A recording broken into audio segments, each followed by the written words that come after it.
इस लेक्चर में हम डिस्कस करेंगे ब्रांचेस ऑफ केमिस्ट्री, जो कि पहला ब्रांच है ऑर्गेनिक केमिस्ट्री। ऑर्गेनिक केमिस्ट्री क्या है? केमिस्ट्री का एक ऐसा ब्रांच जो कि कार्बन कंटेनिंग सब्सटेंस को स्टडी किया जाए और एक्सेप्ट सिवाय carbonates, bicarbonates, oxides and carbides, इनके अलावा वो तमाम सब्सटेंसेस जिसमें कार्बन मौजूद है, इनको स्टडी करने वाली केमिस्ट्री का नाम है ऑर्गेनिक केमिस्ट्री कहा जाता है। जैसे कि लिखा गया, the branch of chemistry that deal with the study of carbon containing substances except carbonates, bicarbonates, oxides and carbides is known as organic chemistry. Carbides ऐसे कंपाउंड को कहा जाता है जिसमें कार्बन हो और कार्बन से लेस इलेक्ट्रोनेगेटिव एलिमेंट उनके साथ अटैच हो, उनको कार्बाइड्स कहा जाता है। और ये जो कार्बोनेट, बाइकार्बोनेट, ऑक्साइड और कार्बाइड्स होते हैं, इनकी प्रॉपर्टी इनऑर्गेनिक कंपाउंड के साथ मिलती है, मुशाबिहत रखते हैं और इनकी तकरीबन 90% जो प्रॉपर्टी है वो इनऑर्गेनिक कंपाउंड के साथ ज़्यादा मुशाबिहत रखते हैं। तो लिहाजा इनको हम ऑर्गेनिक केमिस्ट्री में स्टडी नहीं करते हैं।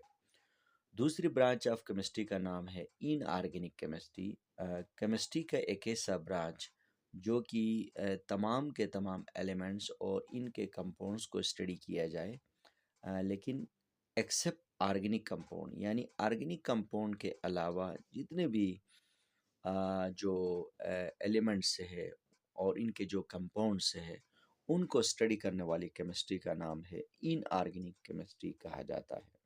जैसे कि लिखा गया, the branch of chemistry that deal with the study of all elements and their compounds except organic compound is known as inorganic chemistry.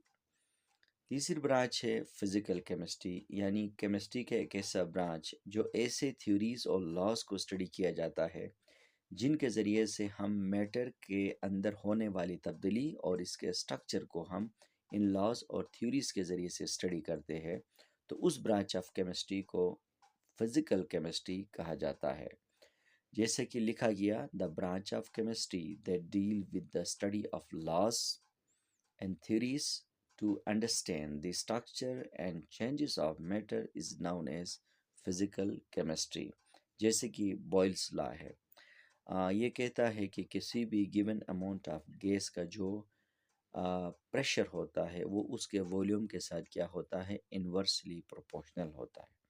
अगर हम गैस का वॉल्यूम बढ़ाएंगे तो प्रेशर कम होगा, अगर प्रेशर को बढ़ाएंगे तो वॉल्यूम कम होगा। तो ये गैस एक मैटर है। तो हम क्या करते हैं, इसी लॉ के ज़रिए से, यानी उस गैस के अंदर जो तब्दीली है उसको हम स्टडी करते हैं। तो उस ब्रांच ऑफ केमिस्ट्री का नाम क्या है? फिजिकल केमिस्ट्री कहा जाता है।